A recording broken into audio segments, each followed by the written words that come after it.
there's folks, there are hundreds and hundreds of these calls that I have. I've got them in my archives. So back in October 24th, 2009, you can look it up. This is from an interview. See, that's the only good thing about ScamTube, is that the only good thing is that you can archive old news articles, old news reports from CNBC and so on and so forth to point to someone's track record. Now, it doesn't work with people like Meet Kevin and so on and so forth because they delete their videos, they hide their videos, or in the case of Tom Nash and Graham Stephan, they re-edit their videos. And I'm going to be releasing the Graham Stephan video where he splices out his endorsement of FTX, which is actually illegal. Graham Stephan, I caught this last year. Graham Stephan has violated the law. He's guilty of evidence tampering. And I actually looked up the law in Nevada. Evidence tampering. You're tampering with evidence. Graham Stephan is being investigated. He's also in a class action lawsuit. He's being investigated by the securities regulators because of, he was involved in FTX, which is, selling unregistered securities. Therefore, he's tampering with evidence. He has removed endorsements he has done in his videos where he's endorsing FTX. Dennis, I don't discuss, and I will never discuss any research on YouTube. Okay? I will never do that. I'm a professional. I don't give my shit for free. Okay? I'm not going to do that ever. Okay? And I'm also doing that because I don't want you to think you can get research on YouTube because you can't do it. You understand? You want an answer to something. Okay? So if I give you an answer, okay, what happens in 3 months or 4 months when something changes? And you don't know about it because you're not following my research. You understand? You understand what I'm saying? Okay? There's no set in stone. Research is subject to change constantly based upon new information and new analysis. You understand? Right? When I forecast the S&P back in June of 2023, when Wall Street was still predicting a recession and a collapse in the market, remember Wall Street, and you can look this up if you don't believe me. Look, Wall Street came out in the third week of November of 2023 with their bullish forecasts in the market for 2024. Only the third week in November, second to third week. Morgan Stanley and Goldman Sachs held off. Goldman Sachs came out at the end of December. They had egg all over their face. Morgan Stanley now is in a conundrum, which I can talk about later on. They still haven't raised their forecast from 4,200. That's why they got rid of, what's his name? Their chief strategist, Mike, I forgot his name. They got rid of the guy, and they claimed, oh, well, he's going to institutional because he cost so many people money. My point is, when I came out 5.5 months ahead of Wall Street with my forecast of the beginning of 2024 of S&P 4,800, the S&P was 4,100, okay? Now, of course, I've since revised my forecast. But you understand my point? Forecast research is subject to change. Okay? So when you ask somebody about something, it's not, telling you something now is not going to do you any good. Other than if I give you a broad, longer term analysis, such as, what I said before a couple of years ago when I talked about China's in deep trouble. And when China will recover from this real estate and financial crisis. It hasn't hit a financial crisis yet, but trust me, China's in deep trouble. Just that you guys don't realize it because their markets are closed. You see, they can hide a lot of what's going on. Eventually, they're going to have to print a lot of currency, and their currency is going to get in trouble. But China, once they get out of this, eventually they will. Life goes on. That's not the big problem for China. The big problem for China is its long-term future, its long-term fate is very problematic. Now, if you're a simpleton chump, then you're going to say, oh, it's demographics. No, it's actually not demographics. Okay, it's not demographics. That's just one piece of the puzzle. Anyway, so take a look here. In 2009, October, this was basically about 4 months after the market bottoms, 5 months, whatever, from March 10th, 2009, when the Dow hit 6,500, which I predicted in my book, by the way, chapter 17 of the 2006 original book, I talked about a Dow 6,500 2 years before, 2.5 years before it happened. And then I wrote on that day to start buying for the first time. In other words, I wasn't telling people to buy all the way down. That was the first time. Yes, I nailed the bottom. Peter Schiff is coming out. You can see where the dollar was obviously the dollar collapsed close to the stock market. The dollar collapsed. Peter Schiff is coming out and saying the dollar is going to continue to collapse. It's going to be worthless. Okay? It's going to be worthless. Hyperinflation, he's saying. The whole idea is to get out of the U.S. dollar, to get out of a currency that is on the verge of collapse. Because the people who don't get out, that think they're playing it safe, that don't want to take any risk, so they keep their money in the dollar, they are going to be broke. They're going to be completely broke, and that is obvious. It's obvious to me that that's what's going to happen. And this is pure inflation, Latin American style. This is hyperinflation. This is Zimbabwe. This is the identical monetary policy. This is what the Weimar Republic did, and we're going to have the same result. It is sheer bullshit. They're just trying to scare us into thinking that the government needs to save us. Would anybody get on a plane if they knew the pilot didn't know how to fly? Right? Would you want to go on a plane if you knew going in the guy flying the plane was completely clueless? He was just going to wing it? You know? No pun intended. Would you get on that plane? Of course not. Well, and I am 100% convinced that anybody who has their wealth in U.S. dollars will be just as broke as the people who have their money with Madoff. It's not going to matter. It is going to be destroyed.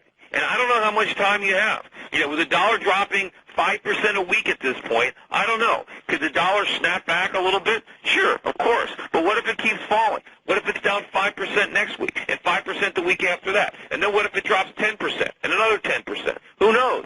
You know, at some point, a year or two from now, the dollar could be dropping 5% a day.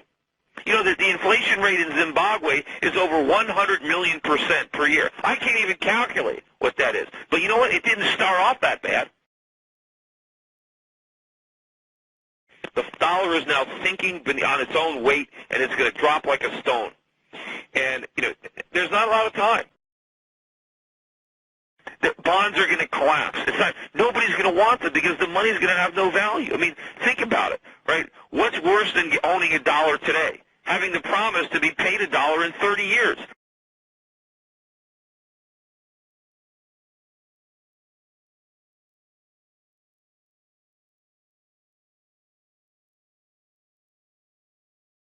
Fortunately, you've got the live video records there on YouTube. You can't hide from the truth anymore.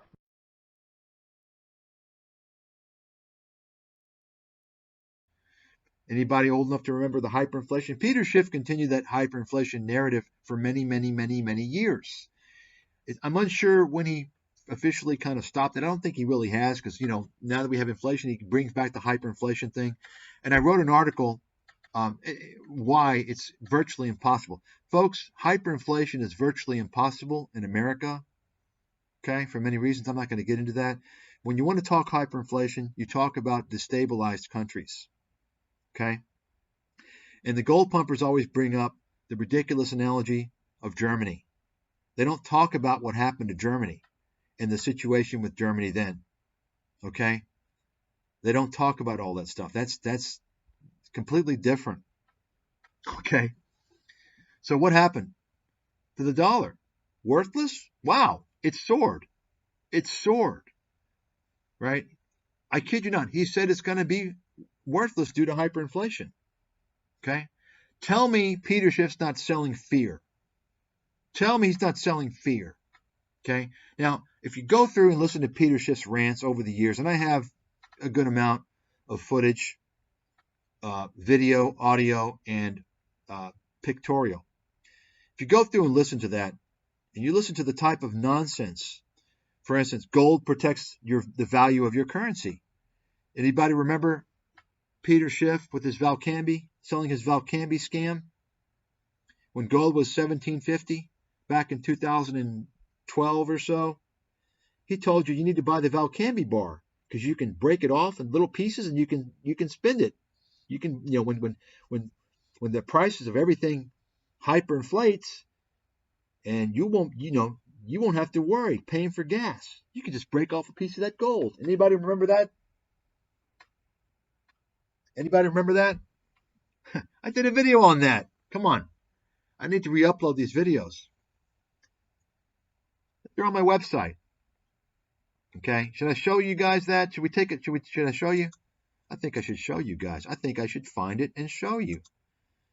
Because I want to make a point here about Peter Schiff's marketing tactic, his fear, selling fear. Now, let me just mention, if you listen to one of the telltale signs of a con artist, they try and sell you a sense of urgency.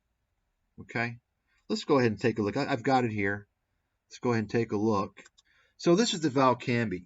Okay, this is the Valcambi.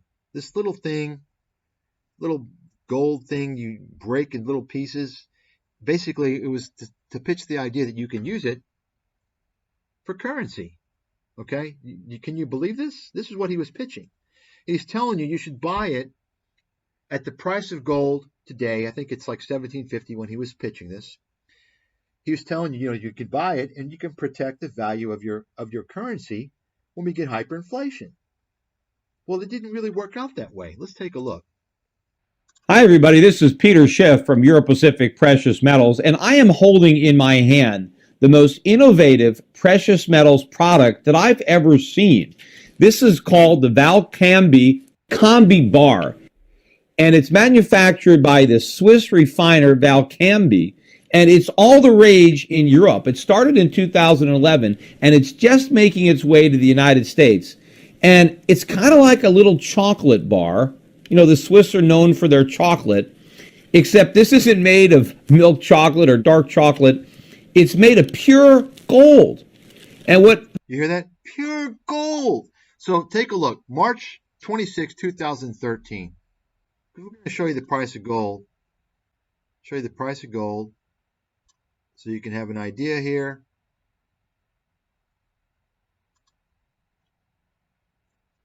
Okay, so this is the 20-year chart.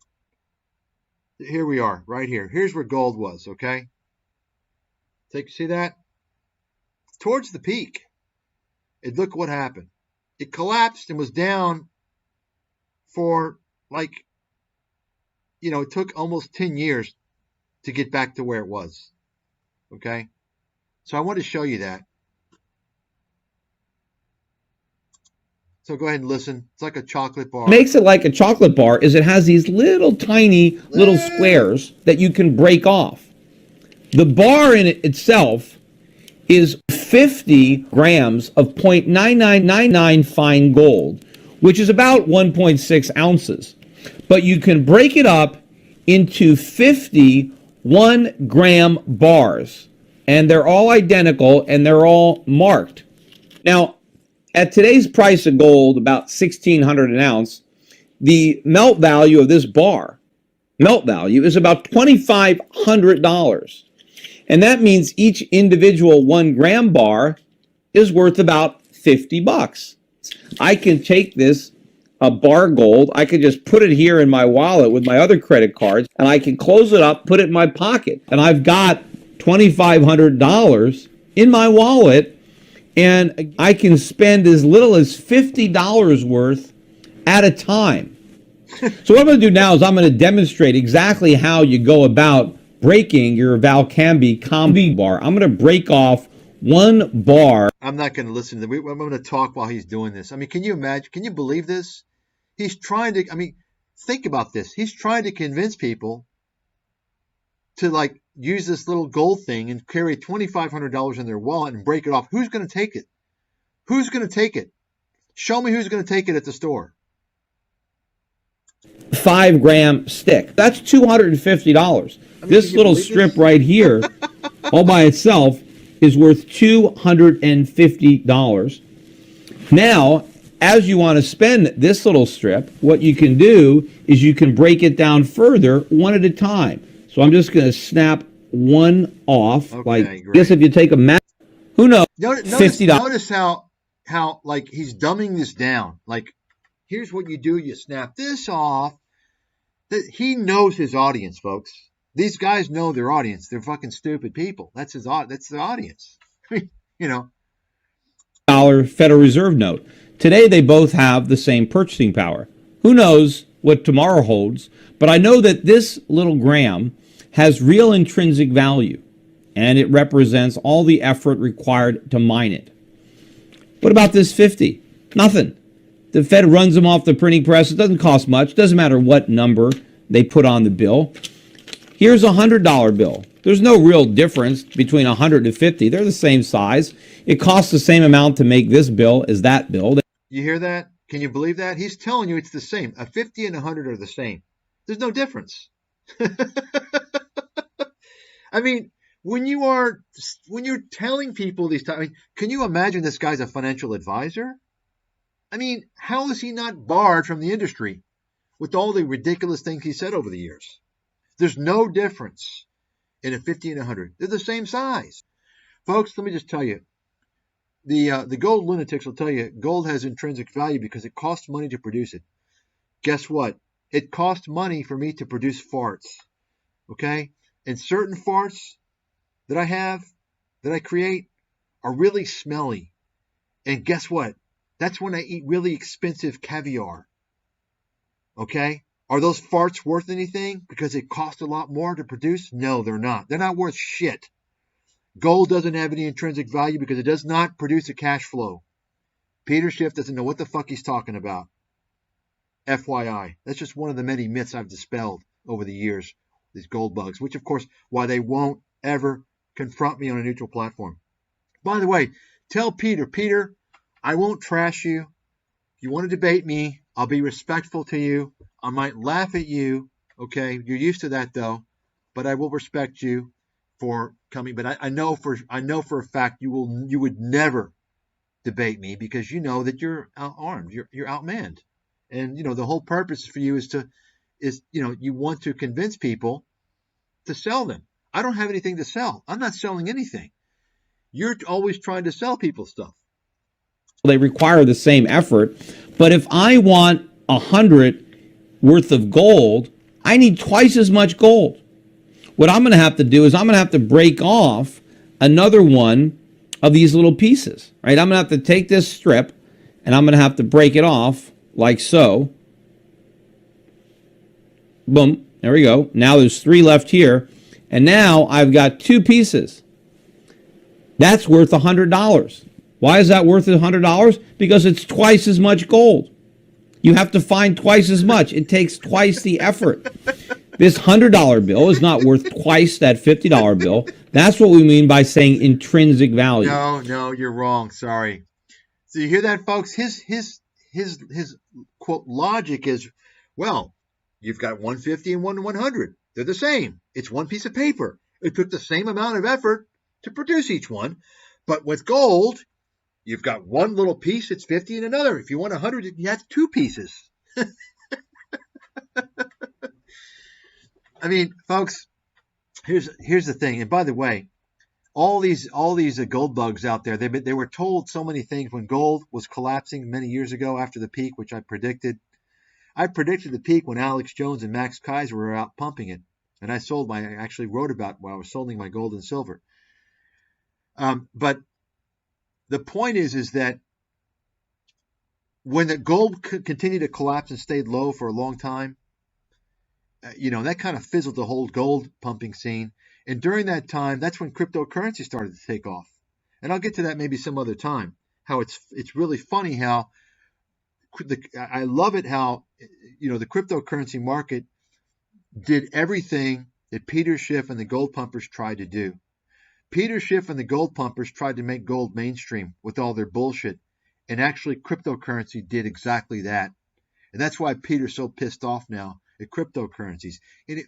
But first and foremost, he's pissed off. You know why? Because he can't make money selling cryptocurrencies. You understand? He can make money selling gold. But he can't make any money selling cryptocurrencies. That's what it's all about. Whatever he can make money selling, that's what he's all about, folks. Okay? He's not about anything else. This guy is He's a money magnet. He worships money. He doesn't give a shit about being wrong, about being honest, about doing good for people. Based upon his funds, I mean, look at the funds. I mean, why are you still running these funds? We're going to take a look here shortly. All he cares about is filling his fat ass pockets. And you have people that live and die for this guy.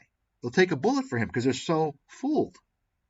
So when you have this, when you have these little strips, when you have this bar, you have real money. You have something with intrinsic value.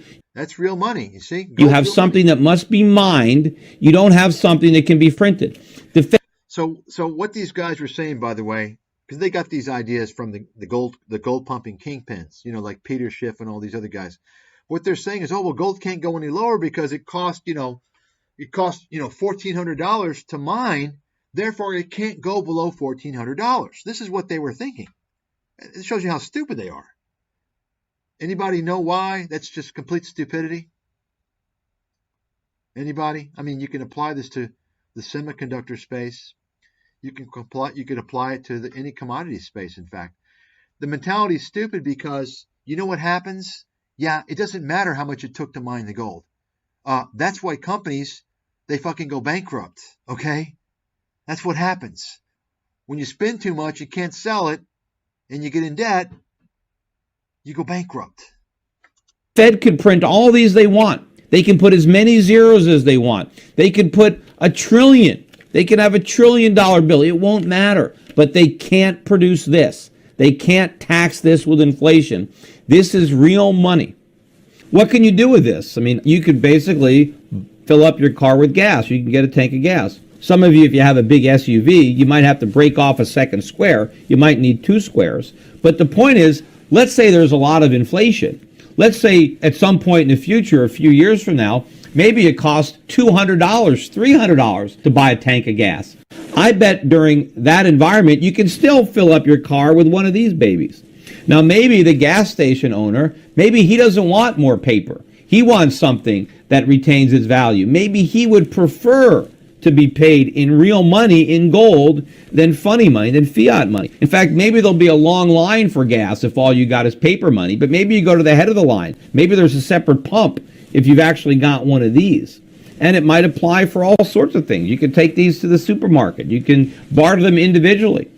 So what he's saying, basically, it's shocking that he's not being investigated by federal authorities.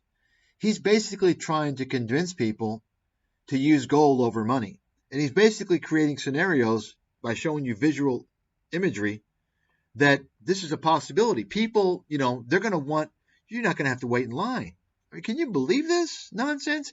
Well, of course, he wants to sell you this Valcambi garbage. And he gets a nice commish. It's all about the commish, folks. That's why, one reason I got banned by the alternative media. You know why I got banned by the mainstream media? Because, of course, I exposed all the inconvenient realities which panned out. The free trade scam, which nobody knew about until Trump started talking about it 10 years after I wrote about it. The national security threat to the U.S. based upon China trade. I exposed all that. Wall Street, everything. The financial crisis, I exposed all that stuff. Illegal insider trading from Wall Street. But guess what? I got banned from the alternative media as well. Now think about the alternative media. So you probably don't know this, but the alternative media, they're the gold pumpers. They're the gold pumpers, okay? Alex Jones had Peter Schiff on his show many times. In fact, I released some videos showing Peter Schiff was actually violating securities laws because he basically allowed Alex Jones, and maybe he fed him the script, it doesn't matter. He allowed Alex Jones to announce that Peter Schiff Peter Schiff's managed, he has billions under management. When you are saying that, you're lying about the assets under management. You can get kicked out of the industry. In fact, there was a guy, a scam artist, who did get kicked out of the industry for doing that. In fact, the scam artist that did get kicked out of the industry, guess who he was? His name is Chip Hanlon. He was Peter Schiff, Euro Pacific Capital, former COO, who was running a company called Delta Global Financial, who the chief economist was Mike Pinto, if you know that broken clock clown. Folks, I know the whole fucking shebang, okay? This was like 10 years ago, 12 years ago. Delta Global Financial, Chip Hanlon. I did exposés with all these guys. I covered all this shit 15 years ago. Delta Global Financial, Chip Hanlon, and Mike Pinto were being pumped all over the media as experts. And, they were claiming they managed $2 billion under management. They didn't have shit. Mike Pinto, amazingly, nothing happened to him, right? Might want to ask Mike Pinto what was going on with it. Chip Hanlon got barred from the securities industry. The point is that Alex Jones on numerous occasions introduced Peter Schiff as having billions under management when in fact he did not. You kind of wonder how Peter Schiff is getting away with all these episodes, which it seems like he should be sanctioned. It's kind of bizarre. I don't know. Selling these Valcambi combi bars at a lower price than you can find anywhere in the United States, depending on how many bars He's selling them cheaper than anybody, but guess what? He's charging almost 8% commission. 8% commission. That's for a transaction. You know how big 8% is for a transaction? That's enormous. Now, if that weren't enough, take a look what happened if you listen to Peter Schiff and bought it. Okay? This shit collapsed. You got fucked. And you sat there for years. Ask yourself how many years you're going to hold on to that shit. 1 year, 2 year, 3 year, 2017, 2018, 2019. I mean, are you going to be selling it at a loss? Are you going to be waiting all this time? Tell me how this protects the value of your currency. When you're spending $2,500 for one of those Valcambi sheets, right, and gold is priced at $1,750 during that time, and it collapses. How is gold protecting the value of your... It's not. It's destroying the value of your currency, even before the 8%. In fact, as soon as you buy it, your currency gets fucked by 8%. Got it? Nobody brought this up back then. This is how stupid the people are that listen to this guy. Okay? Nobody exposed any of this stuff.